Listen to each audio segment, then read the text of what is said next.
going on, everybody? Welcome back to another episode of the All Things Footy podcast.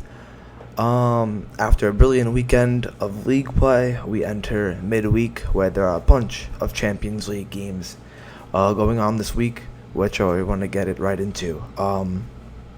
Yesterday, Tuesday, was the Barcelona versus Inter Milan game, where I originally predicted, off camera of course, that Barcelona would come and win that game after losing to Bayern. Well, not directly after, but needing a result, knowing how good of a team Inter is and how dominant Bayern is looking in the UCL, that is. I thought Barcelona were going to be up for a result, although away at the San Siro. But no, they lost 1-0 due to a great Hakan Çalhanoğlu long-range effort that beat Ter Stegen. Brilliant goal from him. But again, I don't think Barcelona played all too bad. Dembele looked really, really good in my opinion. His end product looked really good, whether it be his crossing. There's one really good one that led to the disallowed goal that Pedri scored. And then he hit the post on a shot, did Dembele. I think he's looking better and better and better with the amount of game time that Xavi's giving him. As well as Rafinha. I thought Rafinha had a pretty good game, attacked well, was very good in one-on-one situations, and I thought I would see more from Barcelona. Lewandowski was kept quiet, which is a good credit to Inter's defense. They played well at home, and a lot of controversy over the Pedri goal. For those of you who didn't see it, a cross was in for Ansu Fati, and he kind of tried to head it, but he raised his hand, missed it with his head. It hit his hand, went to Pedri, and Pedri tapped it and scored. But they ended up ruling it back because of the handball from Fati. Me personally, I agree with that because Fati's hand was in a pretty unnatural position. Like, usually head the ball and you keep your hands rather down. His was like at his head. Like, he missed it with his head and just hit it off his hand. He didn't like try to cover up the fact that he didn't head the ball and just hit it. It just kind of just hit his hand, and then Pedri taps it in. So Inter ended up winning 1-0, which is a big result for them. Where do Barcelona go from here? Obviously, we know that they're at the top of the league in La Liga due to Madrid drawing 1-1 over the weekend. So they're bossing La Liga, but in Champions League, haven't gotten a win in a little bit. You'll imagine that Bayern-Barca rematch, as well as the Barca-Inter game, are going to be really, really important, as both of those are going to be at home at the new camp, which will give Barcelona fans something to cheer about most likely. But a win is probably needed in both of those games, because you would imagine that Inter and Bayern will both win against Victoria. So Barca would need to win against both teams to be in with a shout to advancing towards the next stage. So hopefully Barcelona can do that. I'm really enjoying watching them play. I feel like there have been several major strides from them in the right direction this year, and I'd hate to see them go out the Champions League now, because I feel like they have so much more to show. Like I said, they've played good in the Bayern game that they lost in, and they played good in the Inter game. So judging that those were both away fixtures, maybe they'll turn around and get the result when they're at home. So hopefully that's the case. Also want to briefly talk about Napoli and their dominance against Ajax. I believe, was it away? Yeah, away at the Johan Cruyff Arena. Kvaratskhelia hasn't stopped scoring in league play and in the Champions League. I believe he grabbed a goal and an assist.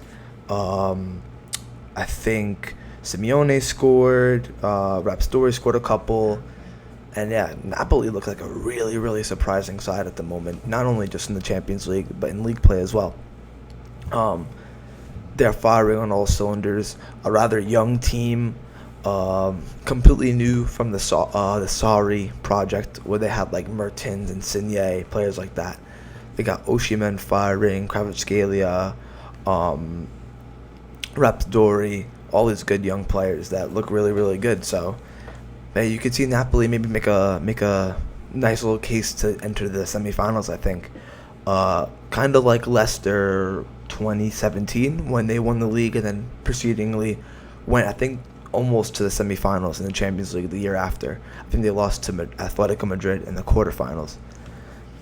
the ceiling's high for this Napoli team, and they're only getting stronger and stronger as they continue to develop and grow and mature in the game. So we'll see what happens with them, and I'm really have a high ceiling for them. And finally, today, which is Wednesday, a couple good games as well, but my team, Chelsea, are playing Inter Milan, and I believe this is the game of the week, or of the UCL match day. Like I said in the previous podcast, I was very high on Rafael Leao, of how he scored that goal in the 90-plus minute, where he just ran straight forward. Looked like he didn't lose an ounce of fitness due to being on the pitch 90 minutes. And with him on the left-hand side of the attack, he most likely will come up against Reece James. And I rate Reece James. I think he's one of the best defending right backs in the world. Now, before you all get on to me about all these other good right backs, I'm just talking completely like defensive-minded right backs. Like, just having their defensive attributes in consideration, no attacking, I believe Reece James is the best.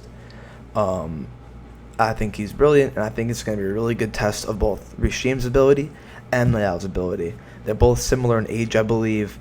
And yeah, they're both on form as of late, so see what happens with that.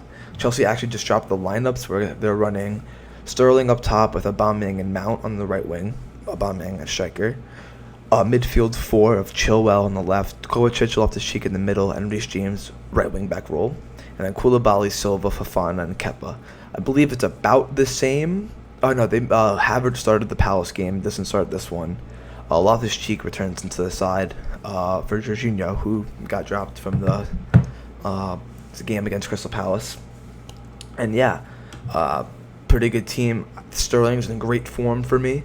Again, I always say this about him. He's so good up until his end product, right? So I feel like if he gets that going today, that'll do wonders for us, not only in the Champions League, but in league play as well. Hopefully get his goal tally to go up as well. But then Milan have Tatarusanu, Dest, Tomori, and at the back, who is again an ex-Chelsea player and playing where he used to play a couple of years ago at Stamford Bridge. It's going to be a sight to see. Another couple players that we look out for is Giroud up top, an ex-Chelsea, ex-Arsenal Premier League proven striker. Could cause problems for the likes of like Koulibaly and Thiago Silva, who aren't more Koulibaly, who isn't quite adapted to like Premier League play yet, and Giroud could use his Premier League experience to really get the better of our center backs today, and Fofana as well. And then the main man, in my opinion, Leao. I think he's going to be the most important player of this team. If he gets the best of Reece James, Milan are going to have a really, really good shot to win this game, especially on the road at Stamford Bridge. But if Reece James holds his own against Leao, I think we could keep Milan pretty quiet today. That's my hope as a Chelsea fan, to really get going in the Champions League after two pretty shocking results early on when we had Tuchel, and then the draw when we had our first game at Potter. We need to win. And it'll be a really good statement win to win, although at home, against a quite dominant on-form AC Milan team.